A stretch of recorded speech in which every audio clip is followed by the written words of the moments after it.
In this video, I want to show you how to fix your Logitech M510 in case you're having issues with the clicking or maybe the scrolling of this mouse. Over time, these buttons stops working and it's quite easy to fix them. So let me show you how it is done. Step number 1, turn off your mouse. Then open the battery compartment, remove the batteries. Okay, just like that. You can pull this small tab over here. And then you're going to notice if you lift this cover that there is 2 small Phillips head screws. Take your Phillips head screwdriver. I'll put a link in the description if you don't have that, and simply remove them. Set them aside, don't lose them. And now what you need to do is to simply stick your finger where the battery is supposed to go, where the batteries, and we'll go slowly. Okay, we're going to unclip the bottom part of the mouse and work ourselves to the front just like this. And once you're over here, you can push the scroll wheel so that it goes inside, and finally you'll be able to separate the top part with the bottom one.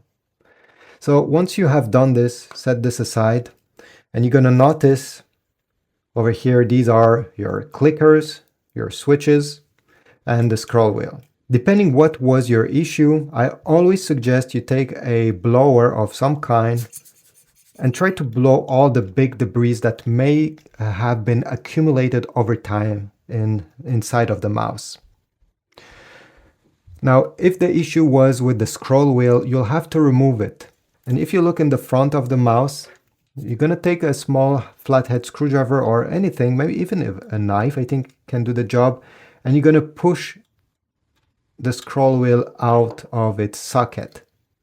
By removing it, you may notice that you have some hair, some gunk, some debris stuck over there, so clean well. You can also clean the scroll wheel itself. And now for the clicking buttons, okay, this one, that one, okay. And now for the switches, you have the right click, you have the scroll wheel tilt towards the right, tilt towards the left click, and also the scroll wheel click over here. Take some WD-40.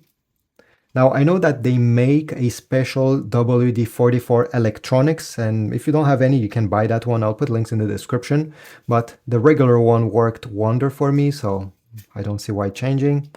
And you're going to apply 1 to 2 drops on each contact. So let's say my issue was the left click. I'll simply go ahead and spray slightly on the button. Take anything and start pressing that switch for at least 30 seconds to 1 minute. Okay, we want the WD-40 to penetrate inside of that switch. So by doing this during 1 minute, we make sure it is done. Okay. At the end, you can also take a tissue and simply dab it so you remove all the excess WD-40. Do the same exact thing for all the other switches. All right, 1 to 2 drops or a small spray on each, and don't forget to click them during 1 minute. Now it's pretty rare, but if your issue was the side buttons of the mouse, these are the 2 clickers, and you can do the same exact thing by applying WD-40 and clicking them. But since they are not used very often, at least in my case, they don't fail often either. Now it's time to reassemble the whole thing. So put back the scroll wheel. And now to put back the top part of the mouse, I suggest you latch it first in the front, just like that. And then you click in place in the back. Perfect. Screw back these screws, put back the batteries, turn the mouse on, and everything should work again. Thanks for watching. Leave a like and comment down below if this video was helpful. Subscribe and have a beautiful day.